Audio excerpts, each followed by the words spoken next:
Final Fantasy XVI is going to be Game of the Year, at the very least for me. I can say that definitively, even though I've only played the demo, as have most of us, if not pretty much all of us. But with the game set to release in 8 days as of the time of this recording, and based on my experience with the demo, yeah, Final Fantasy XVI is going to be Game of the Year. Let's talk about it. Hello everyone, my name is Tom, otherwise known as Titanium Legman, and if you were not around for my stream that I did of the Final Fantasy XVI demo, as well as the Iconic Challenge that I did yesterday, and you haven't seen me talking about it in Discord or on Twitter, well, first of all, go watch that VOD and follow me on the various socials and whatnot, join my Discord, but, yeah, Final Fantasy XVI is miraculous, and I don't say that to be hyperbolic or to overinflate how impressive this game is. I mean, if you're at all clued into the gaming ecosphere, you've probably seen one, if not many more people, talking about how magnificent FF16 is just based off of the demo that was released a couple of days ago. If you were not aware, well, there is a demo for Final Fantasy XVI. Final Fantasy XVI is being produced by an all-star team of developers. Let's run through that really quick because some names and some projects that you might be familiar with. Some of the notable names behind Final Fantasy XVI is, well, the entirety of Creative Business Unit 3, which is the dev team that makes Final Fantasy XIV, which you may or may not be aware is massively popular and is, I don't know if in terms of sheer numbers it's surpassed WoW at this point, but I think in the public eye, definitely the most popular MMORPG in the world. Phenomenal game from what I've played of it. The producer and director, Naoki Yoshida, Yoshi P, again, the man who saved Final Fantasy XIV, made it into what it is today. The director of The Last Remnant, assistant director on a bunch of the FF14 expansions, Hiroshi Takai. He's the actual director of the game. Kazutoyo Mahiro, who is the main scenario writer for A Realm Reborn and Heavensward, which are, again, FF14, is the creative director, wrote the scenario and the script. The art director of FF14, Final Fantasy Tactics, my favorite video game of all time, Vagrant Story, which I need to play, but was basically made by the same team and is set in the same world, and Tactics Ogre, which, if you're following this channel at all or you were not aware, kind of one of my favorite games around as well. Have a huge backlog of content about it. And the co-director of Final Fantasy XII, Hiroshi Minagawa, is the art director for the game. Masayoshi Soken, who's the sound director and composer of Final Fantasy XIV, is the composer for 16 and has an incredible catalog of music that he has created. The game's combat director is Ryoto Suzuki, the gameplay designer of Dragon's Dogma and Devil May Cry 5, which is, you know, famed for the quality of its combat. And Platinum Games, including its leader, Takahisa Taura, who is the lead game designer of Nier Automata and the director of Astral Chain, and who are the guys who are making Kingdom Hearts 4, are helping to co-develop the game's combat. Like, do you need more names? Do you need more notable projects that are lending experience to the team that is making this game? It is mind-blowing.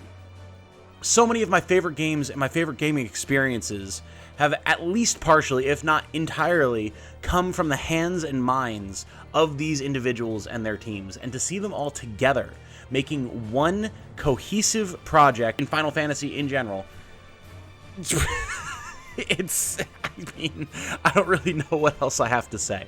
It is absolutely bonkers ridiculous. And that's just the dev team. We haven't even talked about anything that actually happens in the demo of Final Fantasy XVI. And this is where I have to say, you know, I've been showing some gameplay stuff, nothing too spoilery up to this point, and I probably won't in this because if you want to experience it blind, by all means.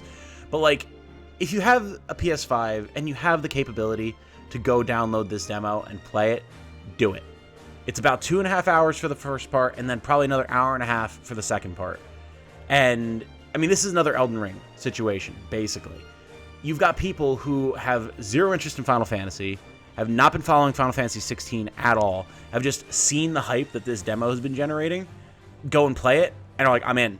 I pre-ordered the game immediately. Like, I want to know everything. I want to know all about the characters. I want to know all about the world. I want to know about the other Final Fantasy games. This is amazing. And it deserves all the praise. So basically, the demo takes you through the first, again, 2.5-ish hours of the opening of Final Fantasy 16, and your progress will carry over to the full release. If you do finish the demo and choose to get the game, you can carry your save right over, pick up where you left off, which is awesome. And it's amazing because it perfectly encapsulates the tone and perfectly portrays the characters and the world and the overall feeling of what this game is going to be. And the fact that it wasn't crafted just for this demo, but that is literally just how the game opens, and they're so confident in what they have in store that they just handed everyone the intro of the game for free and said, here, check it out. And it's released to universal acclaim. I mean, that tells you everything that you need to know. There's a lot of inspiration here. Obviously, one of the big ones that the devs have talked about is Game of Thrones. The first 4 or 5 seasons were a huge inspiration for them in terms of how they set up the world and the story and all that type of good stuff.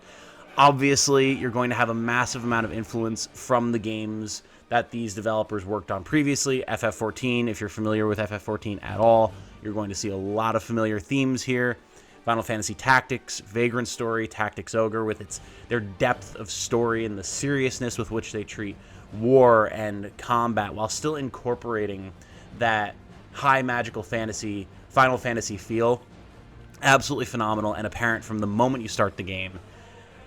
The quality of the combat, I mean, I've never played Devil May Cry, any of them. I've heard a ton of good stuff, especially about Devil May Cry 5. But, I mean, it's clear that these guys know how to make good combat, because even as someone who's never played those games and has never been particularly interested in playing those games, I'm more of like a slower, more methodical gameplay style, like, you know, your Souls series type stuff. I was sucked in immediately. The combat is so compelling. All of the music is phenomenal. Like, again, I'm a little bit biased because I've been a fan of Final Fantasy since I was a wee little youngin' and watching my dad play like Final Fantasy VIII and Final Fantasy Tactics, right? So I have a bit of an emotional connection to this series, of course. But even so, the raw impact that every single piece of music has, I was immediately emotional. From the time I turned on the demo, I was emotional, and it only got more impactful, and I only became more emotionally invested from there. The voice acting, phenomenal! Possibly the best voice acting I've ever heard in a video game, and I've just spent the last, 7 months of my life covering Tactics Ogre on this channel, which also has a phenomenally voiced script, but, holy God! Every single character in Final Fantasy XVI sounds like they were plucked directly out of the setting and dropped into your living room. They don't sound like actors. They are characters, but they're characters that are portrayed so well and so compellingly.